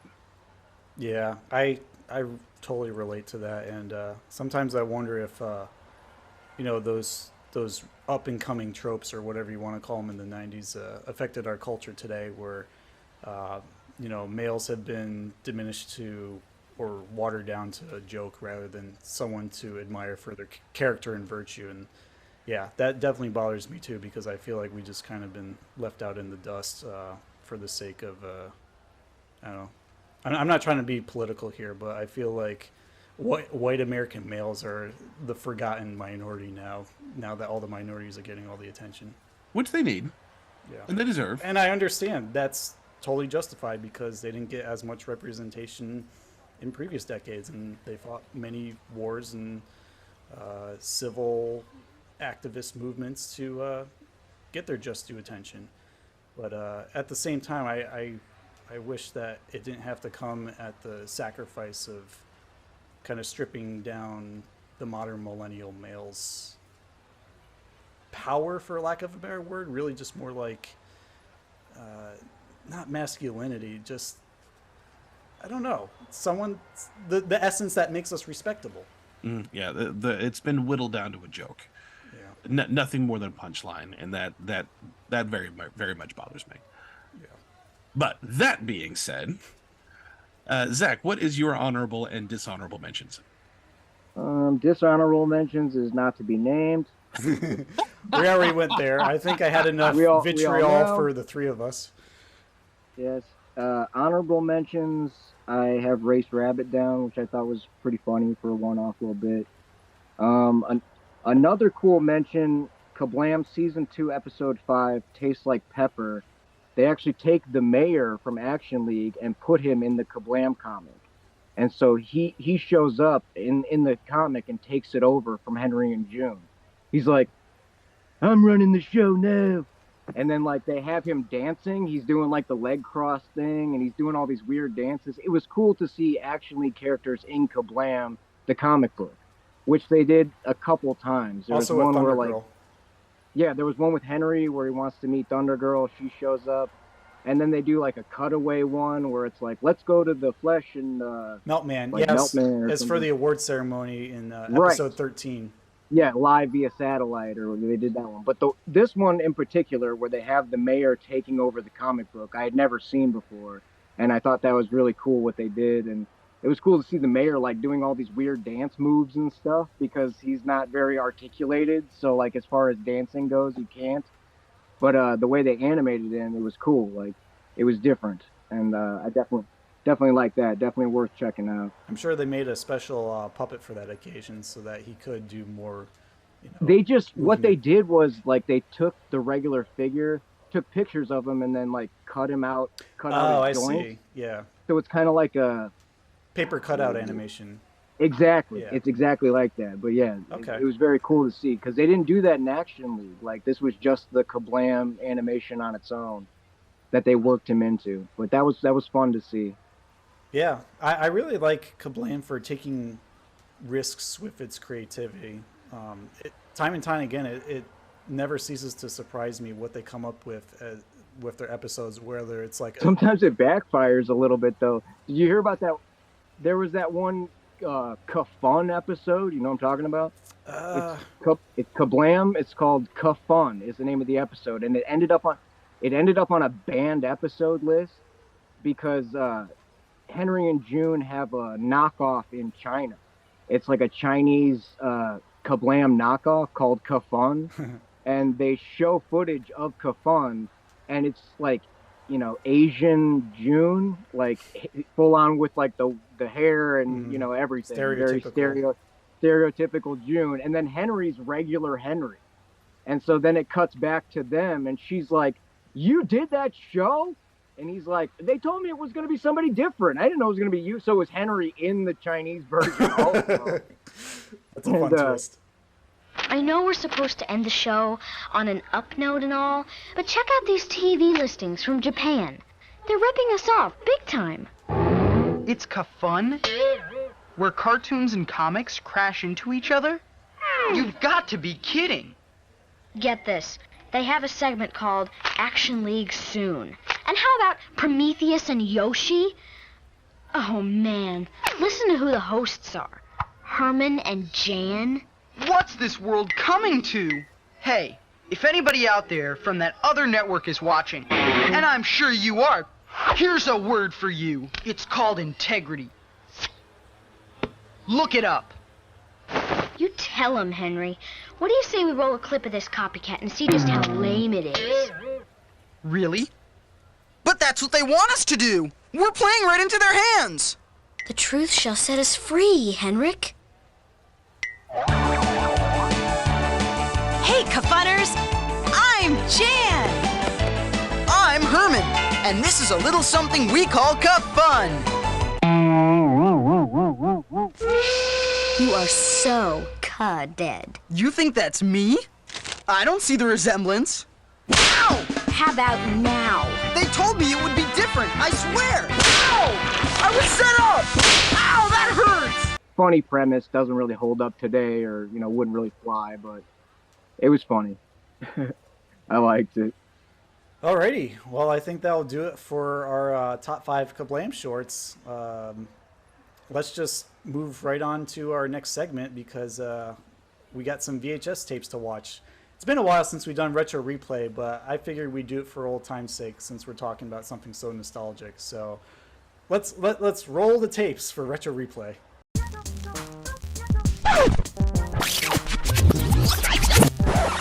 Retro replay. Alrighty, so for retro replay, Alex is going to take the helm today, and I'm going to try my hand to see how much KaBlam knowledge I have stored in my head from all these years, along with Zach. So let's find out by checking out some of these clips from various KaBlam episodes. All right, this first one is very short, and by short, I mean it is only like 3 seconds, so I'm actually going to back this up just a touch more.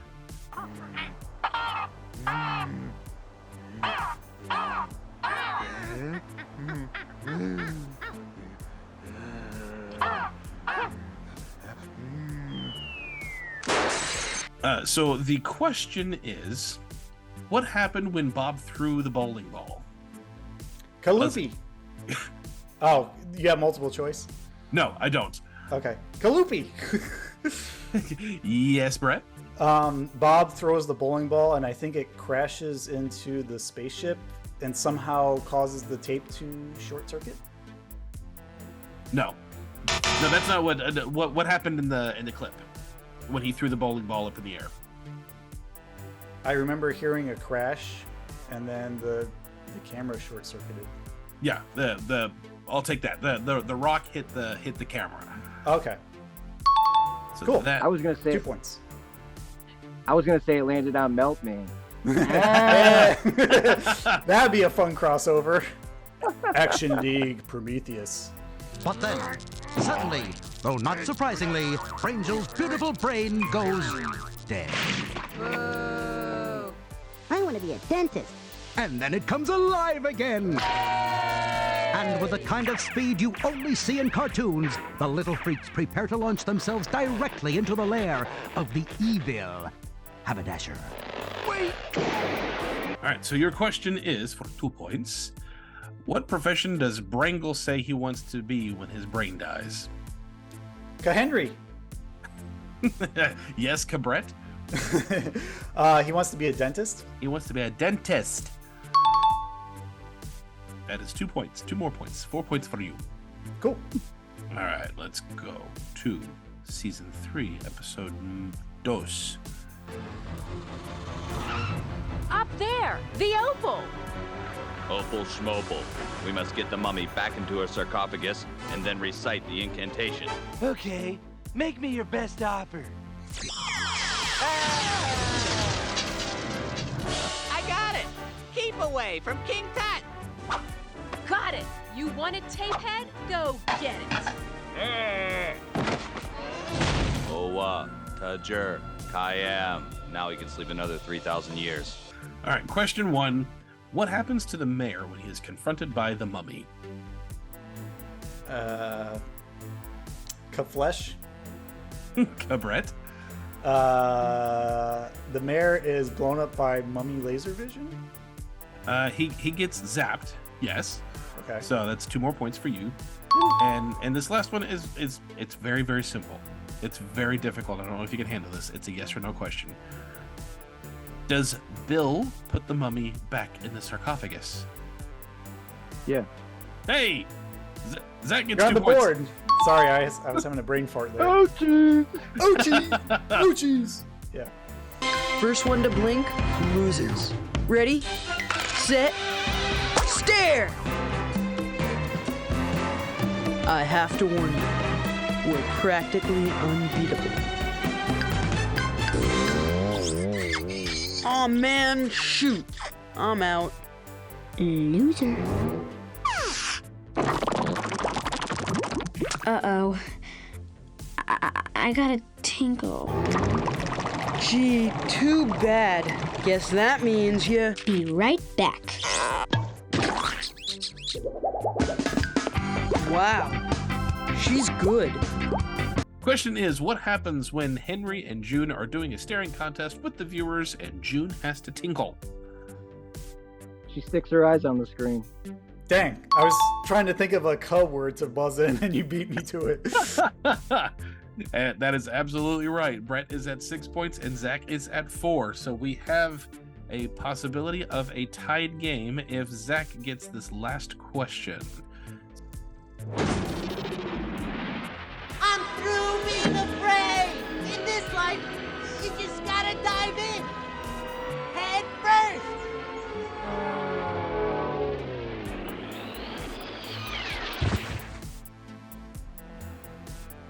No. No. No.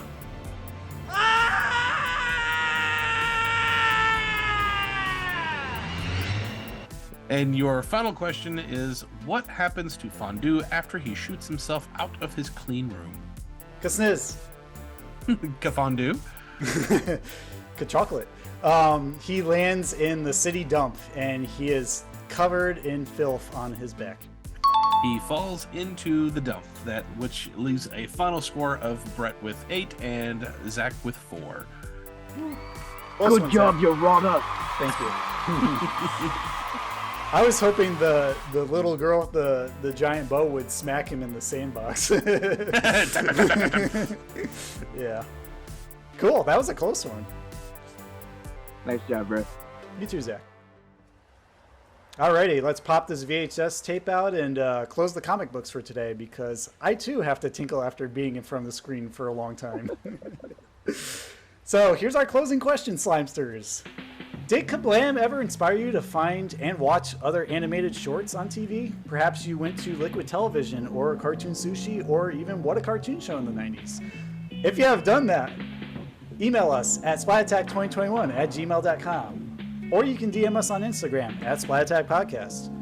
You can also subscribe to our YouTube channel at Splat Attack Podcast. Or just interact with us wherever you find us on social media, mainly Instagram and YouTube. Patreon too, if you happen to be there as a Gackoid. You know, we'd love to hear from you. So share your memories. Let us know in the comments, Gackoid. Yeah, what the mayor said. Yeah. Before we head out, I also want to give a couple of shout-outs that are KaBlam related. So our first one is a shout-out to KaBlammer1992 on YouTube for making many of these hard-to-find shorts available, including the lava compilation that I mentioned earlier.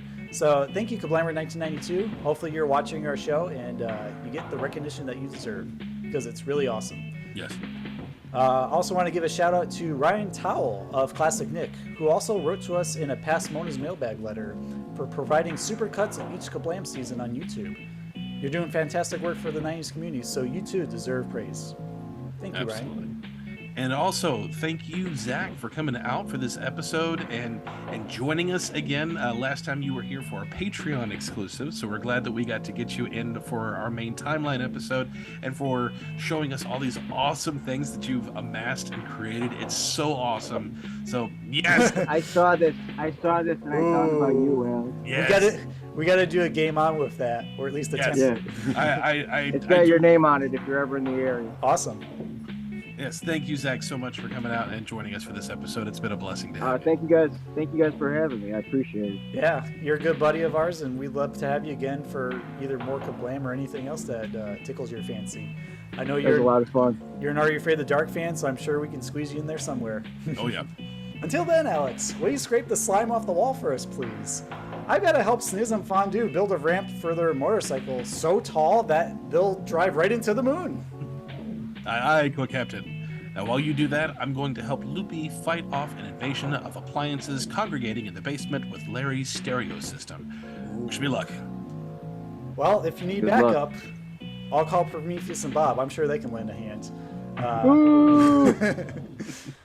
Catch you later, Slimesters. Bye.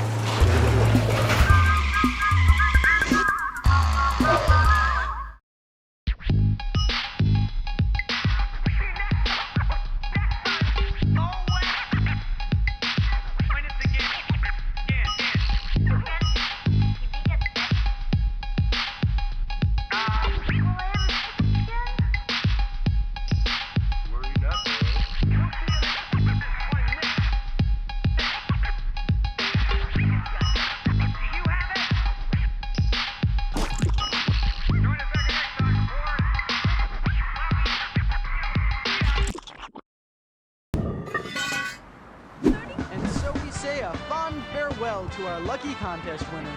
We'll see you next time on a cartoon-crammed and contest-free episode of KaBlam. Join us again next time.